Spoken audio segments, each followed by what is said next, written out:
Forest Ranger Marcus Chin had seen plenty of strange things in his 12 years patrolling the Oregon wilderness.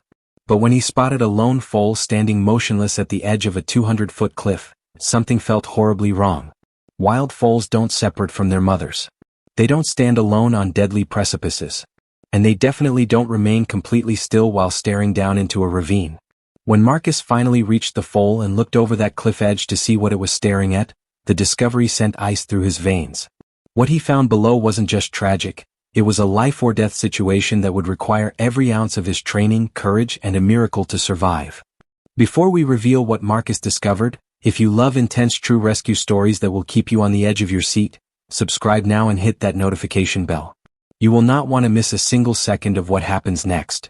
Marcus Chin started his morning patrol at dawn, as he did every day during the summer months when hikers and wildlife were most active in the Cascade Mountain wilderness.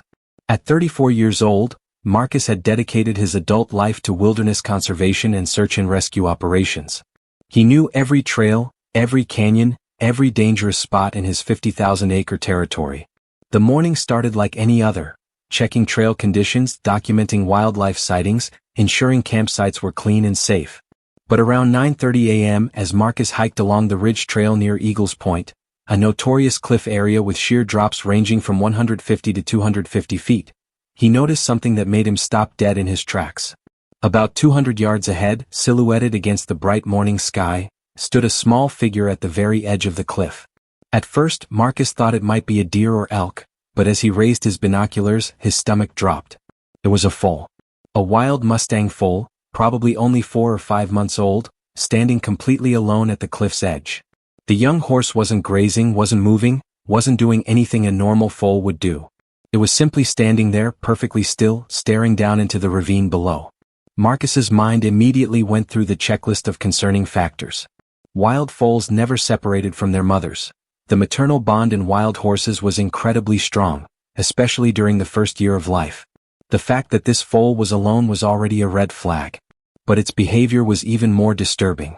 The foal stood rigid as if in a trance, its gaze fixed on something below that cliff edge. Marcus approached slowly and carefully. Startling a foal this close to a deadly drop could send it tumbling over the edge in panic. As he drew closer, he could see the foal more clearly. It was a dark bay color, brown body with black mane, tail, and legs. Even from a distance, Marcus could see it was trembling, though whether from fear, exhaustion, or something else he couldn't tell. "Easy, little one," Marcus called softly when he was about 50 feet away. "I'm not going to hurt you." The foal's ears flicked toward his voice, but it didn't turn around. It didn't run. It just kept staring down into the ravine, occasionally releasing a soft, plaintive whinny, the kind of distress call a foal makes when separated from its mother. Marcus's heart began to race as a terrible suspicion formed in his mind. He carefully closed the distance, moving to a position where he could see both the foal and the cliff edge. The young horse was even closer to the drop than he'd initially thought. Its front hooves were within inches of where solid ground gave way to empty air. "What are you looking at, baby?" Marcus whispered, though he was increasingly afraid he already knew the answer. He positioned himself carefully on a stable rock outcropping and peered over the cliff edge. What he saw below made his blood run cold and his hands start shaking. At the bottom of the ravine, approximately 200 feet down among the rocks and sparse vegetation, lay a horse. An adult mare, clearly the foal's mother, lying motionless on her side. From this distance and angle, Marcus couldn't tell if she was dead or alive, but the way she was positioned, one leg bent at an unnatural angle, her body completely still, suggested catastrophic injuries. But that wasn't the worst part. The worst part was that as Marcus watched, the mare's head moved slightly. She was alive. Grievously injured, trapped at the bottom of a nearly inaccessible ravine, but alive. And her foal had been standing vigil at the top of this cliff, refusing to leave, calling down to her, waiting for her to somehow come back. Marcus pulled out his radio with trembling hands, never taking his eyes off the scene below. The mare moved again, just her head, lifting slightly as if trying to respond to her foal's distant calls. She was conscious, aware, and almost certainly in excruciating pain. "This is Ranger Chin. I have a critical wildlife emergency at Eagles Point Cliff area. Adult mare at the bottom of approximately 200-foot ravine, appears alive but severely injured. Young foal at the top in distress. I need large animal rescue team, vertical rescue specialists, and wildlife veterinary support. This is going to be complex." The response came back immediately. Copy that, Chin. That's a difficult access area. Assembling team now. ETA approximately 90 minutes. Can you secure the foal's position? Marcus looked at the young horse, still standing dangerously close to the edge. Working on it. The foal won't leave its mother's position. It's standing within inches of the cliff edge. Be advised, Chin, we have reports of severe weather moving in. Thunderstorms expected by early afternoon. If we're going to attempt this rescue, we have a narrow window. Perfect. As if this situation wasn't complicated enough, now they were racing against weather that could make the already dangerous cliff rescue impossible. Marcus slowly approached the foal, speaking in low, soothing tones. Hey little one. I know you're scared. I know you want your mama. We're going to help her, I promise. But I need you to step back from that edge. The foal finally turned to look at him, and the expression in those large, dark eyes was heartbreaking. It wasn't the blank stare of an animal acting on instinct. It was the look of a young creature experiencing profound distress, fear, and grief. The foal knew its mother was hurt. It understood that something was terribly wrong. And it was refusing to abandon her. Marcus had worked with enough horses to know that trying to force the foal away from the cliff could be disastrous. If it panicked and lunged in the wrong direction, it would go over the edge. He needed a different approach. He slowly pulled off his backpack and retrieved an emergency halter and lead rope. Equipment every wilderness ranger carried for situations involving domestic animals. But this was a wild foal that had never been handled by humans. Getting a halter on it would be tricky at best, impossible at worst. Come on, baby. Let me help you, Marcus murmured, slowly extending his hand toward the foal's muzzle, letting it catch his scent. To his surprise, the foal didn't flee. It was so focused on its mother below, so exhausted from what must have been hours of standing vigil, that it barely reacted to his presence. Marcus took advantage of this moment, gently slipping the halter over the foal's head and securing it. The young horse startled slightly but didn't bolt. Marcus carefully but firmly led it back from the cliff edge, just 15 feet, but enough to reduce the immediate danger. He secured the lead rope to a sturdy pine tree, giving the foal enough room to move but preventing it from returning to the cliff edge. The foal immediately began pulling against the rope, whinnying frantically, trying to return to its position above its mother. I know, Marcus said, his own throat tight with emotion. But I can't let you fall too. Your mama needs you to be safe. While waiting for the rescue team, Marcus used his binoculars to assess the situation below more carefully. The ravine was a nightmare scenario, nearly vertical rock face for the first 120 feet, then a steep, unstable scree slope for the remaining distance. The mare had clearly fallen from the top, tumbling down the slope and coming to rest on a relatively flat area among the rocks. Her injuries were visible even from this distance. The unnaturally angled leg was clearly broken, possibly multiple fractures. She had lacerations across her body, and the way she was breathing, visible heaving of her sides, suggested possible internal injuries. She kept trying to lift her head toward the sound of her foal's calls but lacked the strength to do more than that. The rescue team arrived in 75 minutes, faster than promised, but every minute had felt like an hour to Marcus. The team included vertical rescue specialists, a wildlife veterinarian named Dr. Lisa Yamamoto, and 2 other rangers trained in large animal rescue. Dr. Yamamoto immediately assessed the situation through binoculars. Her expression grew more grave with each passing second. That mare has been down there for hours, possibly since last night. The broken leg is obvious, but I'm also seeing signs of shock. Rapid breathing, likely dehydration, possible internal bleeding. Even if we get down there, I'm not sure. She didn't finish the sentence, but everyone understood. The mare might not survive even with rescue efforts. The question was whether they should attempt a dangerous rescue operation for an animal that might die anyway. Marcus looked at the foal, still pulling against the rope, still calling desperately to its mother. We have to try, he said firmly. That baby has been standing vigil up here for hours, refusing to leave. The least we can do is try. Dr. Yamamoto nodded, respect evident in her eyes. Then let's move fast. We've got maybe 2 hours before those storms hit. The rescue plan was complex and dangerous. Marcus would rappel down first with emergency veterinary supplies. Dr. Yamamoto would follow. They would assess the mare's condition, stabilize her if possible, and determine whether extraction was feasible. If the mare couldn't be saved, Dr. Yamamoto would have to make the heartbreaking decision to euthanize her on site to end her suffering.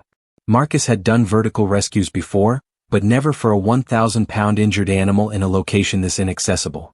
As the team set up the rope systems, anchoring to multiple trees and testing every component, Marcus could feel his heart pounding. This wasn't just technically difficult, it was emotionally devastating. "Ready, Chin?" the lead rescue specialist asked. Marcus checked his harness, his rappelling device, his helmet. He carried a pack with emergency veterinary supplies, water, and communication equipment. "Ready." The descent was terrifying. The cliff face was loose in places, with rocks that could break free under pressure. Marcus moved carefully, controlling his descent speed, testing each foothold before committing his weight. The foal's whinnies followed him down, increasingly frantic as it watched him disappear over the edge. Halfway down, Marcus hit the scree slope, the unstable section where the mare must have tumbled uncontrollably. Each movement sent small rocks skittering down the slope. One wrong move could trigger a larger slide. "Easy, Chin," the voice in his radio coached. "Slow and steady." After what felt like an eternity but was actually about 20 minutes, Marcus's feet touched the bottom of the ravine. He was 15 feet from where the mare lay. He unclipped from the rope and carefully approached the injured animal. Up close, the damage was even worse than it had appeared from above. The mare was a beautiful gray color, probably about 10 years old, prime of life for a wild horse. Her eyes were glazed with pain and shock, her breathing shallow and rapid. The broken leg bone was visible through torn skin, a compound fracture that would be catastrophic even in a domestic horse with immediate veterinary care. But when Marcus approached, those glazed eyes focused on him, and the mare released a soft nicker, not aggressive, not fearful. It almost sounded like relief, like she understood he was there to help. "Hey, beautiful girl," Marcus whispered, his voice cracking with emotion. "I'm here. We're going to do everything we can." Dr. Yamamoto landed beside him moments later. She quickly began her assessment, checking vital signs, examining injuries, calculating odds. Her face remained professionally neutral, but Marcus could see the truth in her eyes. This was bad. Really bad. "Talk to me, Doc," Marcus said quietly. "What are we looking at?" Dr. Yamamoto pulled out her stethoscope and listened to the mare's heart and lungs. She palpated the abdomen, checked capillary refill, assessed hydration. The mare tolerated the examination with remarkable patience, as if she understood these humans were trying to help. Severe dehydration, elevated heart rate consistent with shock and pain, the compound fracture of the left front leg is obvious. But what concerns me most? She pressed gently on the mare's abdomen, and the horse flinched and groaned. "I think she has internal injuries, possibly a ruptured spleen or internal bleeding. Given the height of the fall and the trauma impact, what are her chances?" Marcus asked, though he dreaded the answer. "In a perfect world? With an immediate helicopter evacuation to a major veterinary hospital with surgical facilities? Maybe 20 to 30%. But we're in a ravine. We can't get a helicopter down here. We'd have to somehow stabilize her, rig a lifting system to get her 200 feet back up a cliff face, transport her on rough terrain to somewhere a helicopter could land, and then fly her to a facility. That process would take hours. Marcus, I don't think she has hours." The mare, as if understanding she was being discussed, tried to lift her head again. Her gaze wasn't toward the humans surrounding her, it was up toward the cliff top where her foal stood calling. She whinnied weakly in response to her baby's distant cries. That sound, a mother trying to comfort her child despite her own agony, broke something in Marcus. Tears formed in his eyes. There has to be something we can do. Dr. Yamamoto's own eyes were wet. The humane thing, the kind thing, would be to end her suffering. She's in tremendous pain, Marcus. Every breath is agony. She's not going to survive this, and keeping her alive for a prolonged, complicated rescue attempt would only extend her suffering. Marcus knew she was right. In his head, he knew it was the professional, ethical decision. But his heart was thinking about that foal standing vigil 200 feet above them. How do you explain to a baby that its mother isn't coming back? If we make that decision, Marcus said slowly, what about the foal? It's only 4 or 5 months old. Can it survive on its own? Dr. Yamamoto considered this. It's borderline. Typically, foals nurse until they're about 6 to 8 months old, though they start eating vegetation much earlier. A 4-month-old could potentially survive independently, but it's risky. The better option would be to capture the foal, take it to a wild horse sanctuary, and eventually release it back to a wild herd when it's mature enough. The mare whinnied again, more urgently this time. Her gaze remained fixed on the cliff top. Marcus suddenly understood what she was asking. It wasn't save me, it was save my baby. How long can you keep her comfortable? Marcus asked. Without ending it immediately? I can give her pain medication that will help for a couple of hours. Why? Marcus looked up at the cliff face they just descended. Because that foal needs to say goodbye. It's been standing up there for hours, refusing to leave, not understanding why its mother won't come back. If there's any way to bring that baby down here safely, let them have a few minutes together before? He couldn't finish the sentence, but Dr. Yamamoto understood. It was an unusual request. Wild animals didn't typically get closure or final goodbyes. But there was something about this situation, about the foal's vigil, about the mare's fighting spirit, that made this feel different. It's risky bringing a foal down that cliff, Dr. Yamamoto said. But if we can do it safely, yes, let's give them that. Getting the foal down the cliff was one of the most technically complex and emotionally charged operations Marcus had ever been part of. The rescue team rigged a specialized animal sling, essentially a canvas harness designed for large animal rescues. The foal would be secured in the sling and lowered down the cliff face while Marcus descended alongside to keep it calm. The process of getting the sling on the young horse took patience and careful handling. The foal was terrified, fighting against the strange equipment and the humans trying to help. But when they angled it toward the cliff edge where it could see down to its mother, it stopped fighting. It seemed to understand, this scary process was the way to reach Mama. The descent with the foal took 45 minutes of careful, nerve-wracking work. The young horse trembled and called out constantly, but it didn't panic or thrash. When its hooves finally touched solid ground at the bottom, and the sling was removed, the foal stood still for just a moment, staring at its mother lying just feet away. Then it stumbled forward and dropped to its knees beside the mare, nuzzling her face, whinnying softly, the reunion sound foals make with their mothers. The mare, despite her injuries and weakness, lifted her head and nuzzled her baby back, nickering gently. She licked the foal's face, its ears, breathing in its scent. The baby pressed close against its mother's body, finally still, finally comforted by her presence. Everyone watching had tears streaming down their faces. This wasn't just animal behavior, it was love, pure and undeniable. Dr. Yamamoto had administered strong pain medication, and for these precious minutes, the mare seemed more comfortable. She continued grooming her foal, mothering it, showing affection. The foal nursed briefly, a comfort behavior more than actual feeding. 20 minutes passed. The storm clouds were gathering, thunder rumbling in the distance. Time was running out. The mare seemed to sense it too. She gave her foal one final, long nuzzle, then laid her head back down, her breathing labored. She looked at Marcus, and again he saw that expression of relief, of trust, of a mother who knew her baby would be taken care of. Dr. Yamamoto approached quietly. It's time, she whispered. Marcus, you need to take the foal to the far side of the ravine. It can't watch this. Marcus gently placed a lead rope on the foal's halter and led it away, about 50 feet, around a rock outcropping where it couldn't see its mother. The foal resisted, calling back frantically, but Marcus held firm. I'm sorry, baby. I'm so sorry. He heard Dr. Yamamoto's soft voice talking to the mare. Then silence. Then through his radio, she's at peace now. The foal seemed to know. Its frantic calling stopped. It stood very still, leaning against Marcus, trembling. Marcus wrapped his arms around the young horse and let his own tears fall freely. The storm arrived as they prepared to lift the foal back up the cliff. Rain poured down, making everything slippery and dangerous, but the team worked with professional efficiency. Within 2 hours, the foal was back at the top, secured in a trailer heading to the Pacific Northwest Wild Horse Sanctuary. 3 months later, Marcus visited the sanctuary. The young horse, now named Sentinel by the staff, had bonded with other orphaned foals and was thriving. When Marcus approached the paddock, Sentinel walked over to the fence and stood quietly as Marcus stroked his face. Your mama was so brave, Marcus whispered. She loved you so much that she made sure you'd be safe, even when she couldn't be with you anymore.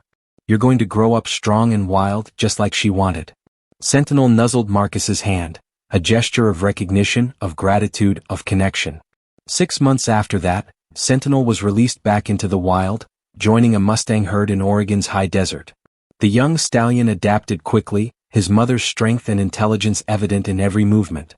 And sometimes, on quiet mornings, rangers reported seeing a dark bay Mustang standing on high ridges, looking out over vast distances, standing sentinel, just like he'd done that terrible, beautiful day when he refused to leave his mother's side. Sentinel continues to thrive in the wild today, now a strong 2-year-old stallion. Dr. Lisa Yamamoto says that in 30 years of veterinary medicine, The bond she witnessed between that mare and foal was the most profound she'd ever seen. Marcus Chin still patrols the same wilderness and says he thinks of them every time he passes Eagle's Point. If this heartbreaking but beautiful story of a mother's love and a foal's loyalty touched your soul, please subscribe for more incredible true animal stories. Hit that like button, share this video to honor that brave mare's memory, and tell us in the comments, have you ever witnessed the powerful bond between a mother animal and her baby? Thanks for watching, and remember, love transcends species, and sometimes the most powerful goodbyes are also the greatest gifts.